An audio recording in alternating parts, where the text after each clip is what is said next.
First Reddit, now Trump's Truth Social is being called a meme stock by the financial media. I'm Darren, and this is 3 things you need to know for Thursday, March 27th. Shares of Krispy Kreme donuts popped Tuesday as McDonald's announced they will be carrying glazed, chocolate iced, and sprinkles, circles of tasty goodness nationwide by the end of the year. Wendy's made a similar move last month when they announced they will carry a Cinnabon pull-apart. Okay, I'm hungry. Meta has put a ban on the word shaheed, an Arabic word which is used to praise acts of violence. That word has also been compared to the English word martyr. Because of this, the supposedly independent oversight board thinks Meta has gone too far and are limiting free speech. Larry Fink, CEO of BlackRock, says that in general there has not been sufficient planning for the aging population in the world. It has already been stated by many that Social Security will not be able to pay full benefits by 2034. Congress seemingly is more worried about spending our tax dollars elsewhere. Trade while you're sleeping across time zones with Arbitrage Trade Assist. Sign up today at arbitragetrade.com. Arbitrage Trade is your trusted source for business, finance, and tech info. I want to eat apples and bananas. I need to eat apples and bananas. Why can't I eat apples and bananas? Support the Feeding America nationwide network of food banks to help provide meals to those in need. Join us at feedingamerica.org. Don't cross the line and we'll be fine. Melina writes, healthy boundaries are essential guidelines we set for ourselves to maintain our well-being and respect in relationships.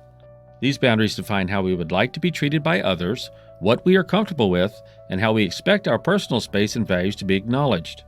Establishing healthy boundaries involves clear communication, self-awareness, and respect for one's own needs and feelings as well as those of others. It's about knowing where your limits lie and feeling empowered to express them without guilt or apology.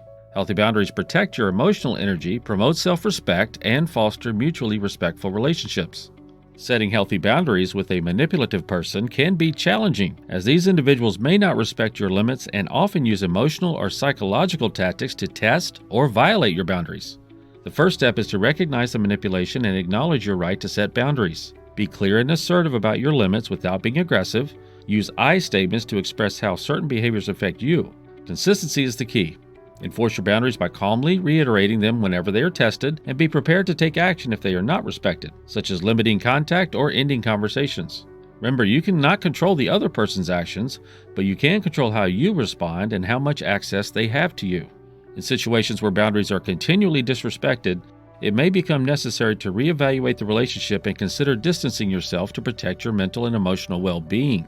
Seeking support from trusted friends, family, or a professional can provide additional perspective and coping strategies. Remember, setting boundaries is not an act of selfishness, but a fundamental step towards healthy, respectful relationships. Finding inner peace amidst the process of setting and maintaining boundaries, especially with manipulative individuals, requires patience and self-compassion. Inner peace comes from understanding and accepting your own needs, and recognizing that setting boundaries is a form of self-care. It involves practicing mindfulness to stay grounded in the present moment, detaching from the outcome of how others respond to your boundaries, and focusing on what you can control, your actions and responses. Over time, as you become more adept at asserting your boundaries, you'll likely find a deeper sense of calm and confidence in handling challenging interactions, paving the way for greater emotional freedom and inner peace. Stop watching, start living using Pips, our AI bot. Go to arbitragetrade.com and check out Arbitrage Trade Assist. Tom has been a teacher for over 40 years. One day, I think one of the students had asked the question and he didn't remember the answer. And I also noticed that he was letting his class out earlier than they were supposed to let out. I was really starting to worry. Levi and I talked about how it would change our lives, but he was there beside me. When something feels different, it could be Alzheimer's. Now is the time to talk. Visit alz.org/ourstories to learn more. A message from the Alzheimer's Association and the Ad Council. Pips Pick of the Day. Arbitrage algorithms have detected a possible uptrend for Gabelli Equity Trust. That's GAB, and they are headquartered in New York. They are a non-diversified closed-end management investment company. Their primary objective is long-term growth of capital with income as a secondary objective. The fund will invest at least 80% of its assets in equity securities under normal market conditions, whatever that could be defined as. The current price is in the mid-fives, 52-week high at $5.88, 52-week low of $4.56. Remember, we are not financial advisors, and we provide a service. Please do your own research. Arbitrage Trade Analytics LLC is a privately held research company. Arbitrage Trade Analytics LLC is solely responsible for the preparation and distribution of the contents of this podcast. The opinions offered in this podcast are for informational purposes only and are not intended to function as investment advice. Seek a duly licensed professional for investment advice. For more information about the informational research and services offered by Arbitrage Trade Analytics LLC, please visit arbitragetrade.com.